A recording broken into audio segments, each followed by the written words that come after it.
क्योंकि दुर्गमासुर से भेंट होने के पश्चात से ही वो तो अत्यंत क्रोधित हैं। दुष्टों को समझाना नहीं, उनका संहार करना है मेरा स्वभाव। इसीलिए मुझे उसका संहार करने भेजना चाहिए था आपको। किसी भी विकट परिस्थिति को सुलझाने के लिए साम दाम दंड भेद का प्रयोग करना होता है, और मैं भी ऐसा ही करूंगा। माता के क्रोध की कटुता अपने मीठे मीठे वचनों की मिश्री से मिटा दूंगा मैं। उनका ऐसा मनोहार करूंगा मैं कि वो अवश्य मान जाएंगी भैया। किंतु गणेश, बहुत भयंकर होता है उनका क्रोध। उन्हें मनाना इतना सरल नहीं है। अरे आप देखते जाइए ना भैया, कितनी सरलता से मनाता हूँ मैं उन्हें।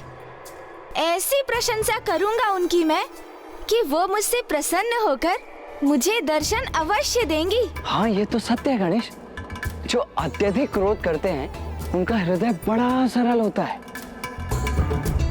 और थोड़े से मनोहार से भी वो शांत हो जाते हैं। तो माता कालरात्रि को मनाने की तुम्हारी ये युक्ति कदाचित सर्वथा उचित है। हाँ, किंतु हम उन्हें बुलाएंगे कैसे? श्रद्धा और निष्ठा से उनका आवाहन कर।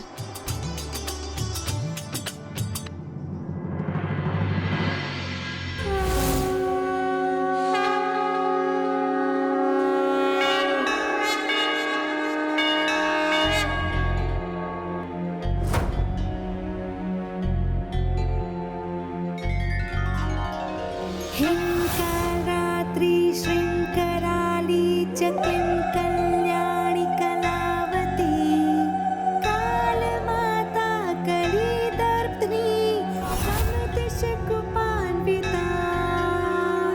कामबीज जपान्दा कमबीज स्वरूपिणी कुमतिघ्नी कुलीनर्तिनाशिनी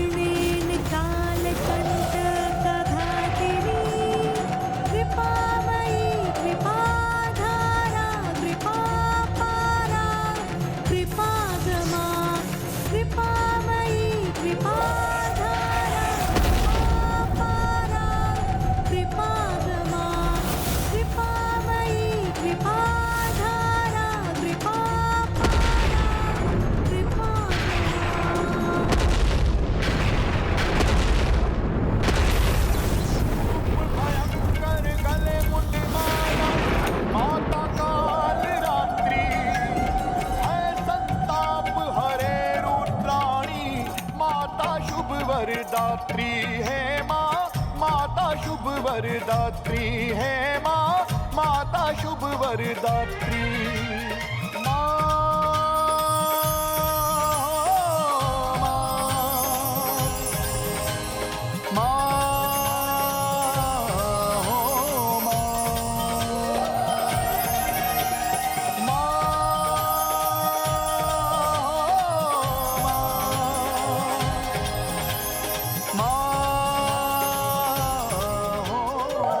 बताओ, क्यों आवाहन किया मेरा?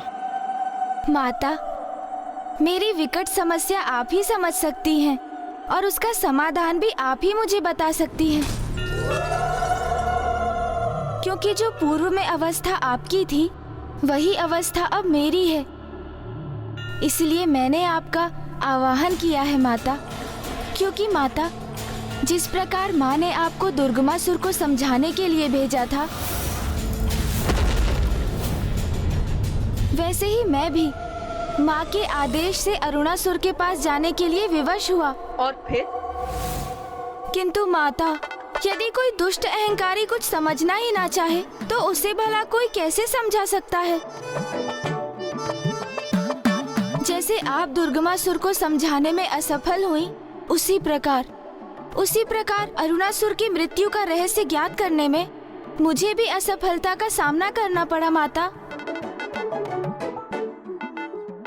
किंतु अब आप ही बताइए ना माता, यदि शीघ्र ही ऐसे दुष्टों का अंत नहीं किया गया तो वे इसी प्रकार पाप कर्मों में लिप्त रहेंगे, और पृथ्वी देवी उनके पापों का भार सहने के लिए विवश होती रहेंगी। इसीलिए तो मैंने अपना मत व्यक्त किया था कि इन दुष्टों को अभी इसी क्षण नष्ट कर देना चाहिए। हाँ माता, मेरा भी मत आपके ही समान है और आप तो उसी समय उस दुष्ट दुर्गमासुर का वध कर सकती थी, किंतु मैं चाहता भी तो अरुणासुर का वध करने में अक्षम रहता माता। क्यों? ऐसी कौन सी बाधा है जो तुम्हें अक्षम्य बनाती है? यही माता कि अरुणासुर का मुझे क्या, किसी को उसके वध का उपाय ज्ञात नहीं। ब्रह्मदेव का वरदान और उस वरदान को गुप्त रहने का वचन दोनों ही प्राप्त है उस दुष्ट को। इसलिए जो रहस्य ब्रह्मदेव उजागर नहीं कर सकते वो मैं स्वयं ज्ञात करने गया था माता, किंतु असफल हो गया और अब प्रथम बार माँ के आदेश का पालन करने में असफल होकर लौटना होगा मुझे। किंतु अपना ये असफल लज्जित मुख कैसे दिखाऊंगा माँ को मैं? मेरी असफलता से तो उन्हें बहुत दुख होगा ना माता।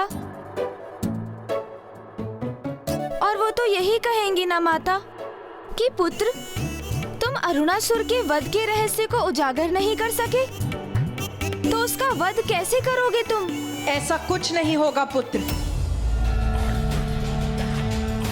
तुम निश्चिंत रहो। अरुणासुर का भेद मैं तुम्हें बताऊंगी। कहा था ना भैया कि सरलता से माता को मनुहार से मना लूंगा मैं। चतुर गणेशा, तुम्हें निराश होकर नहीं लौटने दूंगी मैं। काल चक्र को विपरीत दिशा में घुमाकर अतीत का वो दृश्य उत्पन्न करूंगी जब अरुणासुर को वो वरदान प्राप्त हुआ था।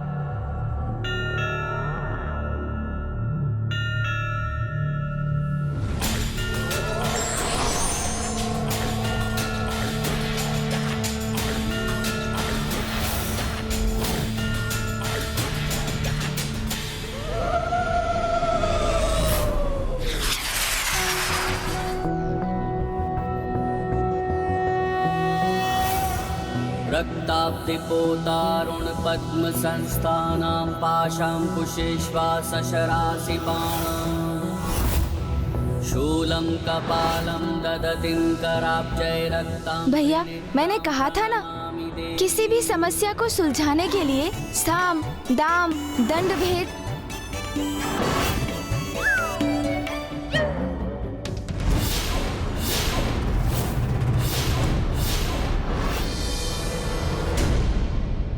अरे माता, यहाँ क्यों रुक गई आप? ये तो वो दृश्य नहीं है जो हमें देखना है। आप अभी उचित दृश्य पर नहीं पहुँची हैं। विलंब मत करिए ना माता, समय चक्र को थोड़ा और घुमाइए ना। आपको स्मरण है ना, हमें तो वो दृश्य देखना है जिसमें ब्रह्मदेव ने अरुणासुर को वरदान दिया था। हाँ माता। उचित कहते हो तुम। इसमें तो तुम और कुमार कार्तिक ही हैं। किंतु हम समय के इस बिंदु पर रुक ही गए, तो मुझे तुम्हारा वार्तालाप सुनने का मन हो रहा है।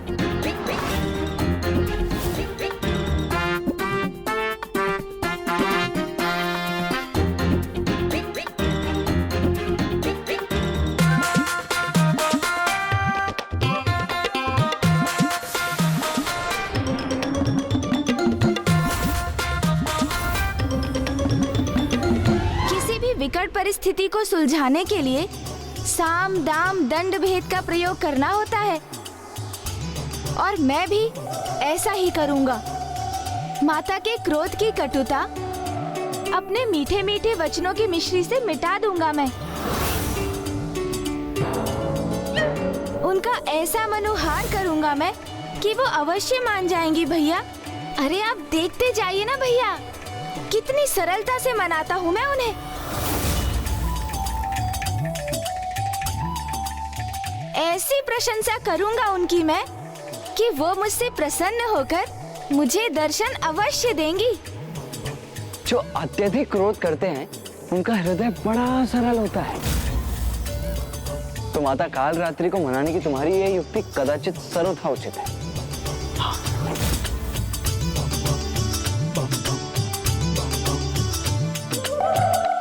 इतना दुस्साहस कि तुम दोनों ने मुझे मूर्ख बनाने का प्रयास किया।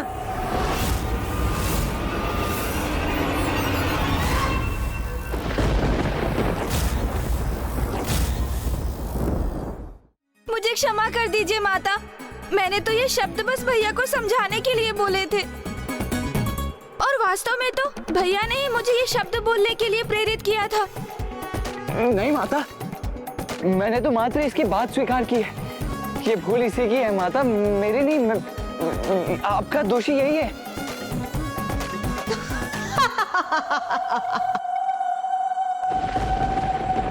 तुम दोनों बहुत चतुर समझते हो ना अपने आप को, किंतु स्मरण रखो, तुम दोनों की माता हूं मैं, और भली भांति समझती हूं मैं तुम दोनों की चतुराई को।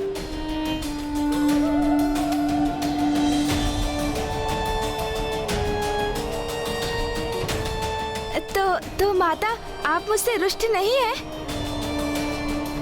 और आप हमें अतीत के उस पल में भी ले जाएंगी ना? हाँ पुत्र, क्योंकि तुमने मेरी स्तुति में जिस स्तोत्र का उच्चारण किया था, मैं उससे बहुत प्रभावित हूँ। कृपामयी कृपाधारा कृपापारा कृपागमा। इसीलिए आज मैं ये घोषणा करती हूँ कि तुम्हारे समान जो भी मेरे स्तोत्र का उच्चारण करेगा और उसकी अंतिम पंक्तियों को 3 बार दोहराएगा, मैं उसकी सभी भूलों को क्षमा कर उसकी सहायता के लिए सदा प्रस्तुत होंगी। कल्याणी कलावती काल माता कली दर्पणी तम दिश गोपान्विता काम बीज जपांगा तम बीज स्वरूपिणी तुम दिग्नी कुलीन नाशिनी।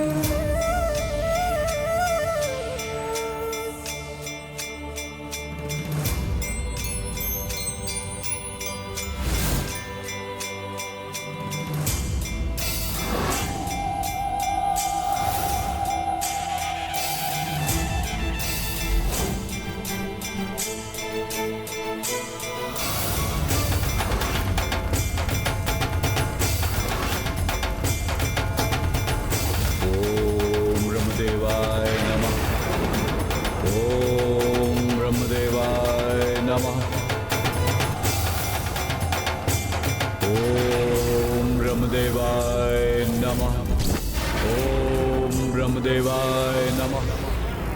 ओम ब्रह्मदेवाय नमः। ओम ब्रह्मदेवाय नमः। अरुणासुर, उठो अरुणासुर, तुम्हारा तप सफल हुआ।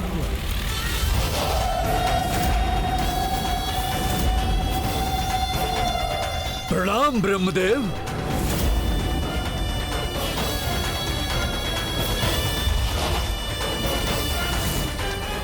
मैं अपना तप आपके चरणों में समर्पित करता हूं प्रभु।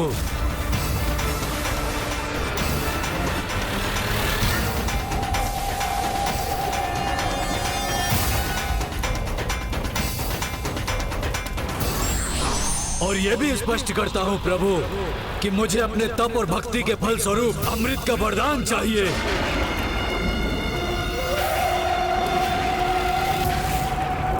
अरुणासुर, मैं तुम्हारे इस घोर तप से अत्यंत प्रसन्न हुआ, किंतु अमृत प्रदान करने में मैं असमर्थ हूं। प्रभु, इस तप की दीर्घ अवधि में अनेक कष्ट सहे हैं मैंने। प्रथम सहस्त्र 10 वर्ष मात्र वायु और सूखे पत्ते को ही आहार बनाया मैंने, और फिर 10 सहस्त्र वर्ष मैंने जल की बूंदों का ही पान किया प्रभु, और अंतिम 10 वर्ष मैंने कुछ भी ग्रहण नहीं किया प्रभु। और आप कह रहे हैं मुझे आप अमृत का वरदान नहीं दे सकते, तो फिर क्या लाभ हुआ इतने कठोर तप का प्रभु? बताइए प्रभु, बताइए, फिर क्या लाभ हुआ? अरुणासुर, मैं भी शक्ति के नियमों से बंधा हूं, और मृत्यु सृष्टि का अंतिम अटल सत्य है।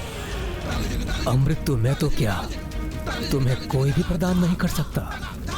हाँ, तुम ये चुनाव अवश्य कर सकते हो कि किसके द्वारा तुम्हारी मृत्यु असंभव है और किसके हाथों से तुम्हारी मृत्यु संभव हो सकती है। ये वरदान मैं अवश्य दे सकता हूँ। अच्छा, यदि आप अपने भक्त के लिए इतना ही कर सकते हैं तो फिर यही उचित है। किंतु मेरी एक अवस्था है, वचन दीजिए मुझे कि आप मेरे वरदान को गुप्त रखेंगे। उसका रहस्य किसी भी परिस्थिति में किसी के समक्ष उजागर नहीं करेंगे।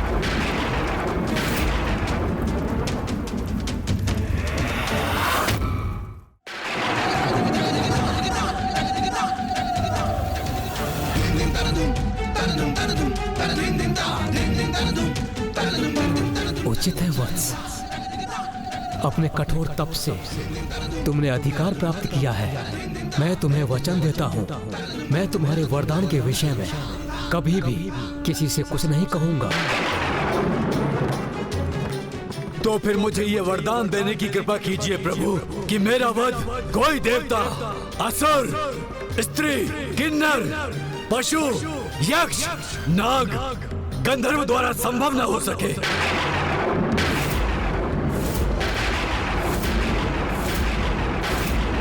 ऐसा कोई जीव भी मेरा संहार न कर सके जिसके 2 अथवा 4 पांव हो। यदि मेरा वध किसी के द्वारा संभव हो, मात्र और मात्र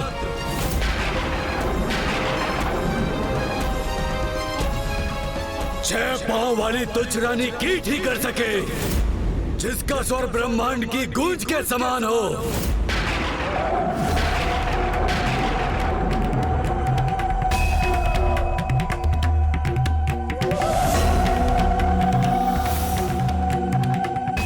तथास्तु, तथास्तु।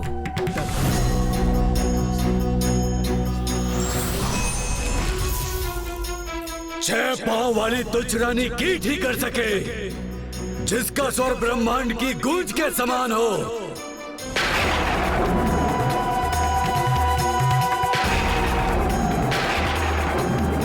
अब तो तुम्हें ज्ञात हो गया ना पुत्र, क्या वरदान प्राप्त किया है उस दुष्ट असुर ने। हाँ माता, उस दुष्ट ने बहुत चतुराई का प्रदर्शन किया है, क्योंकि उसे ये ज्ञात है कि वो गिरगिट होने के कारण अपनी जिह्वा से किसी भी कीट को अपना आहार बना सकता है, और उसने रानी कीट को इसीलिए चुना क्योंकि वो यदा कदा ही गतिशील होती है। किंतु ऐसा कौन सा कीट है जिसके 6 पांव होते हैं और जो ब्रह्मनाद की ध्वनि उत्पन्न करता हो?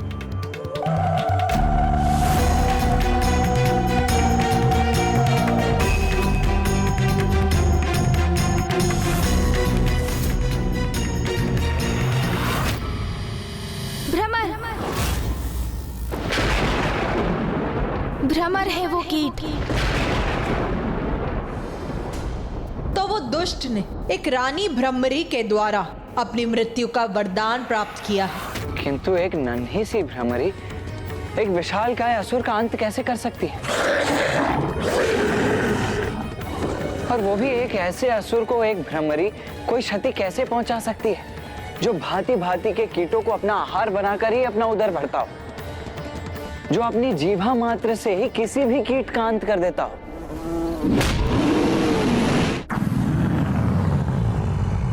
भैया, ये किसी साधारण भ्रमरी के लिए कहाँ संभव है? उसके संहार के लिए तो स्वयं माँ को ही भ्रमरों की रानी भ्रमरी का रूप धारण करना होगा। कितनी अद्भुत और अपूर्व होगी ये घटना, जिसका साक्षी बनने का सौभाग्य प्राप्त करने की बड़ी उत्सुकता से प्रतीक्षा करूंगा मैं।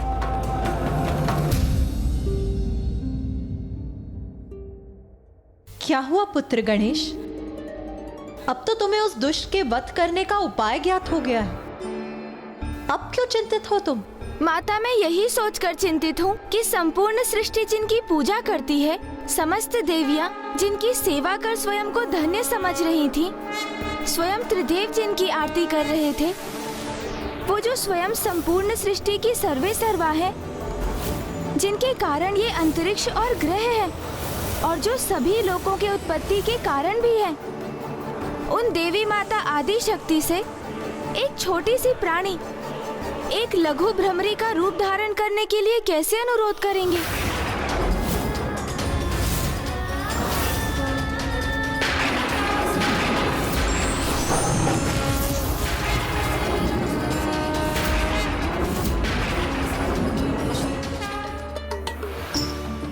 माता, अरुणासुर के वध के उपाय के जिस प्रश्न ने हम सभी को उलझा कर रखा था, उसका उत्तर तो अब हमें ज्ञात हो गया है। तो ये समाचार आपके मुख से सुनकर माँ कितनी प्रसन्न होंगी। और हाँ, उन्हें ये बताना आपके लिए भी कितना सुखद होगा ना कि अरुणासुर का वध अब निकट ही है। बस उसके लिए माँ को एक कीट अर्थात भ्रामरी का रूप धारण करने की देर है बस। क्यों गणेश, है ना? हाँ हाँ हाँ हाँ भैया। हाँ हाँ अवश्य, क्यों नहीं। मैं अवश्य बताऊंगी उन्हें कि किस प्रकार बार बार तुम दोनों मुझसे चतुराई करने के असफल प्रयास कर रहे थे।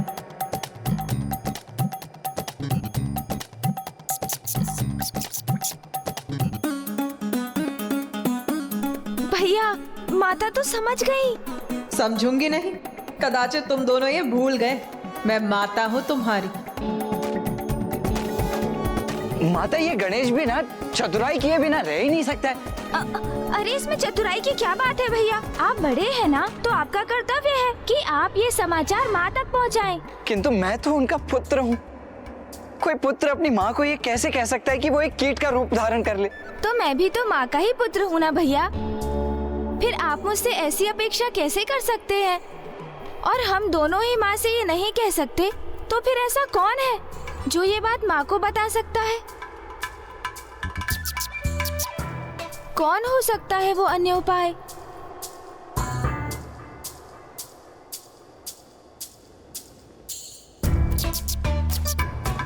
मूषक जी।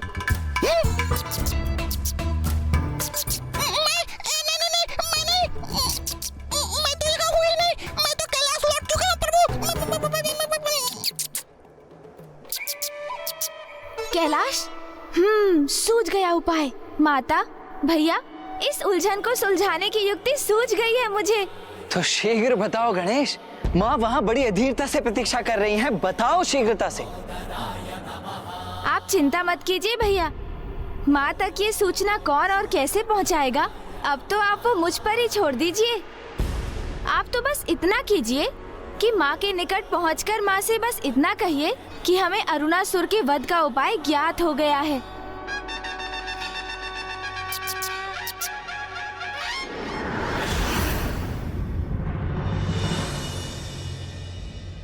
पुत्र कार्तिकेय, पुत्र, तुम तो गणेश की सूचना प्राप्त करने गए थे ना? तो कहो गणेश कुशल तो है ना? हाँ माँ, गणेश तो पूर्ण रूप से सकुशल है। तो फिर कहाँ है वो? अरुणासुर के वध का उपाय ज्ञात कर वो अभी तक लौटा क्यों नहीं पुत्र?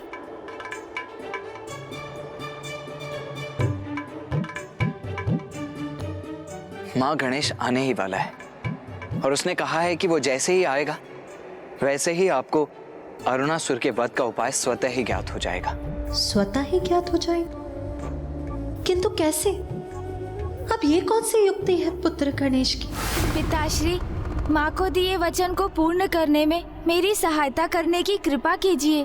पुत्र, जो तुम चाहते हो मेरा वो करना उचित नहीं। क्यों पिताश्री, क्यों उचित नहीं है? उसमें क्या हानि हो सकती है भला? आपने तो माता के लिए अनेकों रूप धारण किए हैं। आपने क्या कुछ नहीं किया उनके लिए? माँ के प्रत्येक शक्तिपीठ पर भैरव रूप में उनके साथ रहते हैं आप। माँ के ही निवेदन पर आपने योगी रूप को त्याग कर अपना मनोहर रूप धारण किया था। इसलिए पिताश्री अब माता के भ्रमर अर्थात उन्हें भ्रामरी रूप धारण करवाने के लिए आपको ये नवीन रूप धारण करना ही होगा। मैं जो कह रहा हूँ उसमें क्यों संकोच कर रहे हैं आप पिताश्री? पुत्र, मैं ऐसा कर सकता तो अवश्य करता, किंतु मुझे संकोच इसलिए हो रहा है कि मुझे ऐसा करते देख अन्य सभी क्या सोचेंगे, और ब्रह्मदेव और नारायण, कहीं उनके लिए मैं एक मनोरंजन का कारण न बन जाऊं। पिताश्री, किसी भी कार्य के प्रति नकारात्मक सोच को त्याग कर सकारात्मक सोच धारण करना चाहिए। यही सीख आपने सदा दी है मुझे, तो इस बार इतनी छोटी सी बात कैसे विचलित कर सकती है आपको? जगत कल्याण के लिए, सृष्टि के लिए और प्रत्येक जीव के सुख के लिए और स्वयं माँ के मुख पर मुस्कुराहट लाने के लिए इतना तो आप अवश्य ही कर सकते हैं पिताश्री।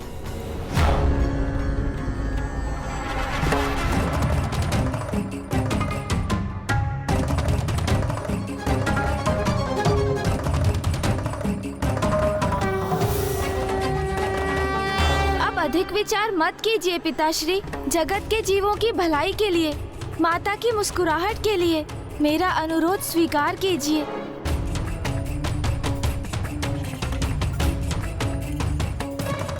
जगत के जीवों की भलाई के लिए, माता की मुस्कुराहट के लिए मेरा अनुरोध स्वीकार कीजिए।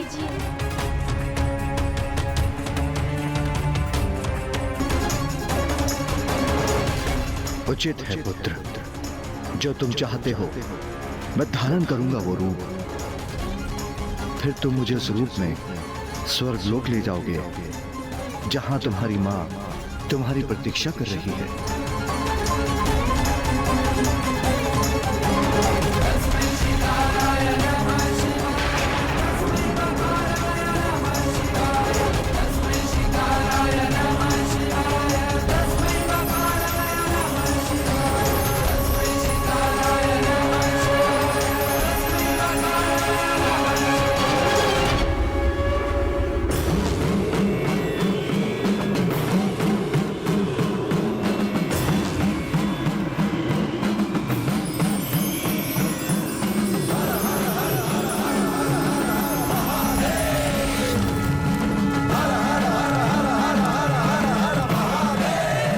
क्या हुआ नाथ? मुझे डमरू और शंख की नाद सुनाई दे रही है। ऐसा प्रतीत होता है जैसे महादेव कुछ ऐसा करने जा रहे हैं जो अपूर्व है, असाधारण है।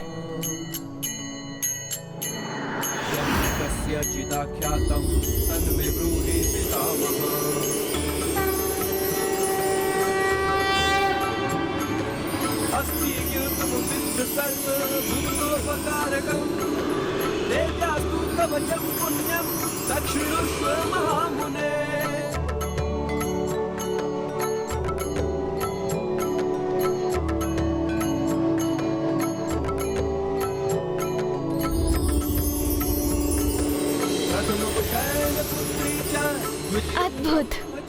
इस रूप को धारण करने के लिए आपका कोटि कोटि धन्यवाद पिताश्री। मुझे आज्ञा दीजिए पिताश्री, ताकि मैं आपको इस सहस्त्रार कमल पुष्प के रूप में माँ के समक्ष लेकर जा सकूं।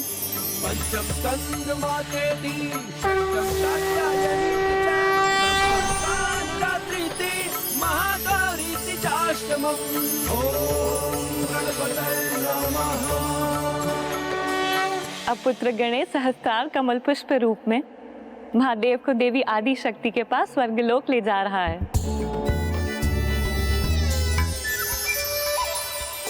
अपनी पत्नी के प्रति अपना प्रेम व्यक्त करने के लिए महादेव ने कमल पुष्प रूप धारण कर लिया है।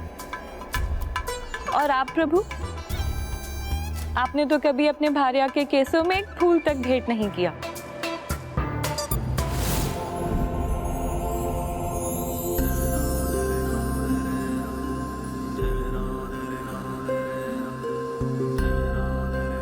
कमल पुष्प पर स्थित होकर आपको महादेव का कमल पुष्प रूप धारण करना मनोरंजन का कारण प्रतीत हो रहा है। महादेव के त्याग को आप कैसे समझ सकते हैं स्वामी? स्वयं कमल पुष्प पर विराजमान अवश्य रह सकते हैं, किंतु महादेव के समान मान अपमान की चिंता किए बिना अपनी पत्नी के मुख पर मुस्कुराहट देखने के लिए, अपनी पत्नी के लिए निसंकोच इस प्रकार पुष्प रूप धारण कर सकते हैं क्या आप?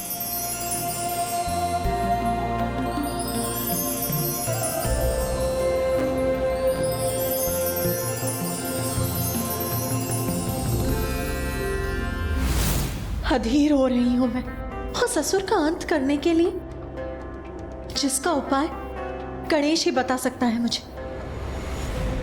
किंतु कहाँ है पुत्र गणेश? वो अभी तक लौटा क्यों नहीं? माँ, गणेश को कुछ समय का अवकाश और दे दीजिए, वो बस आता ही होगा माँ।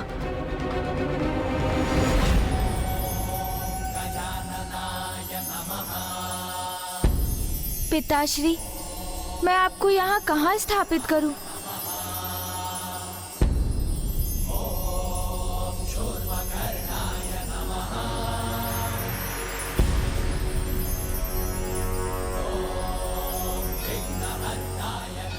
स्वामी, आप मुखदर्शक ही बने रहेंगे अथवा जाकर गणेश की सहायता भी करेंगे? आप सर्वथा उचित कह रही हैं देवी। हमें वहां जाकर गणेश की सहायता करनी चाहिए।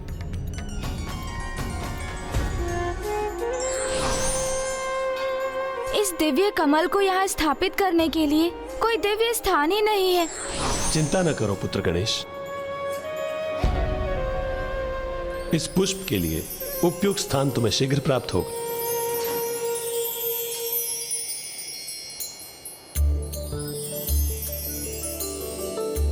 अति सुंदर, कितना अपूर्व, कितना सुंदर दृश्य है ये।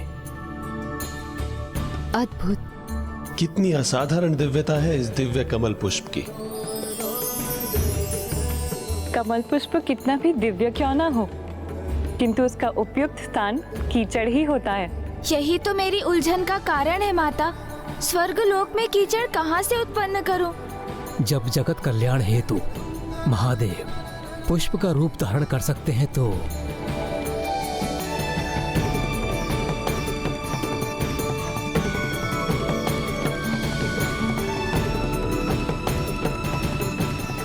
अवश्य।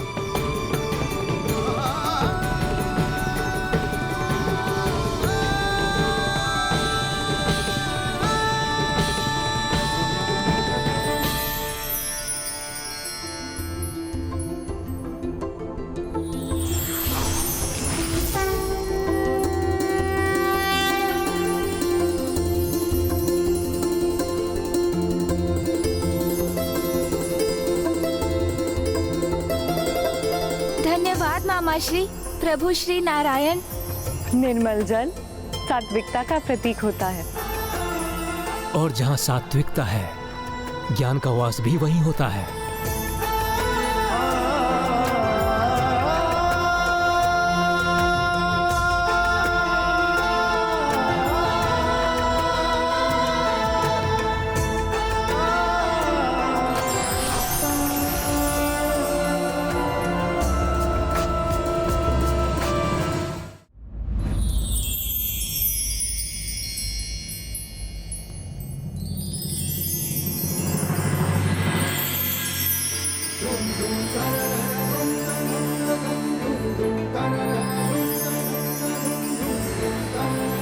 नारायण की शुद्धता और निर्मलता का जब सृष्टि के समस्त ज्ञान के धारक ब्रह्मदेव से संयोग होता है, तभी उस स्थान पर पूर्ण ज्ञान रूपी सहस्त्रार कमल स्वयं महादेव के स्थित होने का आधार तैयार होता है। अर्थात जब कोई स्वयं के व्यक्तित्व को निर्मल जल के समान शुद्ध और पवित्र बना लेता है, तभी वो पूर्ण ज्ञान को प्राप्त करने के योग्य बनता है।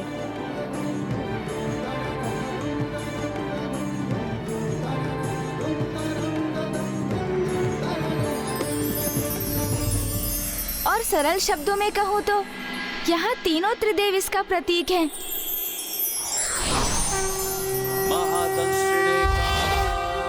जहाँ ज्ञान के साथ पवित्रता है, वहीं परम ज्ञान की प्राप्ति भी संभव है। हिरण्यश्रवसे द्वारिणे भीमाय भीम पराक्रमाय ओम नमो नमः।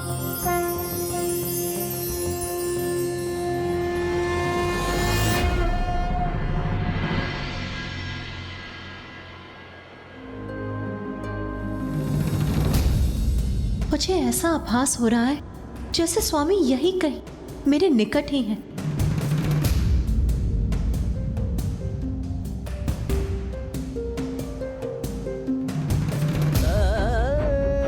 किंतु यदि वो मेरे निकट है तो मेरे सम्मुख क्यों नहीं आ रहे हैं?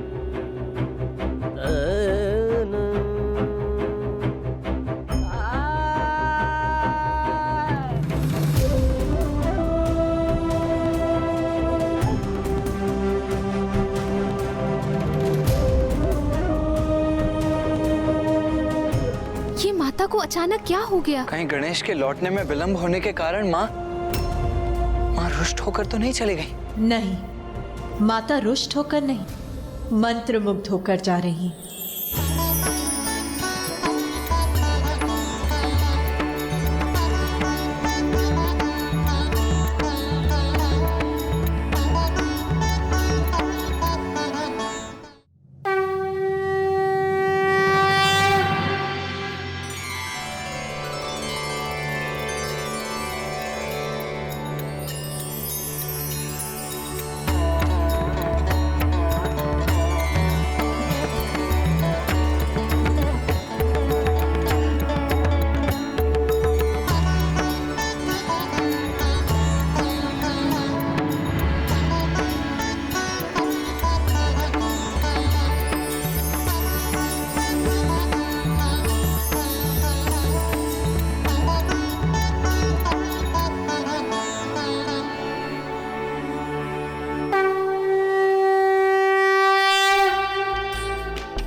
स्वामी।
अद्भुत है तुम्हारी युक्ति गणेश। तुम्हें माता से कुछ कहने की आवश्यकता भी नहीं पड़ी और उन्होंने ब्रह्मरी रूप भी धारण कर लिया। ये तो उस अनंत प्रेम और अनुराग का ही प्रभाव है जो माता आदि शक्ति महादेव के प्रति रखती हैं। और इसी भाव के कारण ही वो सहस्त्रार कमल रूप में महादेव के निकट जाने के लिए भी उन्होंने ब्रह्मरी का रूप धारण किया। माता ब्रह्मरी देवी की, माता ब्रह्मरी देवी की, माता ब्रह्मरी देवी की, माता ब्रह्मरी देवी की। उमा, आपके इसी ब्रह्मरी अवतार को संसार के सम्मुख लाने के लिए ही मुझे कमल पुष्प का रूप धारण करना पड़ा। अरुणासुर को यही वरदान प्राप्त है कि उसका वध एक ब्रह्मरी द्वारा ही संभव हो, जिससे आप उस पापी के विनाश हेतु ब्रह्मरी रूप धारण करें। ब्रह्म, कीट, जननी, साधारण कीट हो या कोई अन्य जीव, सृष्टि के सभी चराचर जीवों की जननी मैं ही तो हूं। तो भला मुझे एक कीट का रूप धारण करने में क्या आपत्ति होती स्वामी? इसके लिए आपको इतने कष्ट उठाने की कोई आवश्यकता नहीं थी। सर्वथा सत्य है आपका ये कथन, किंतु इससे मुझे कोई कष्ट नहीं, अपितु ये तो मेरा सौभाग्य है और अरुणासुर का ये दुर्भाग्य, क्योंकि अब उसका अंत समय आ चुका है। उसके पापों की गागर भर चुकी है।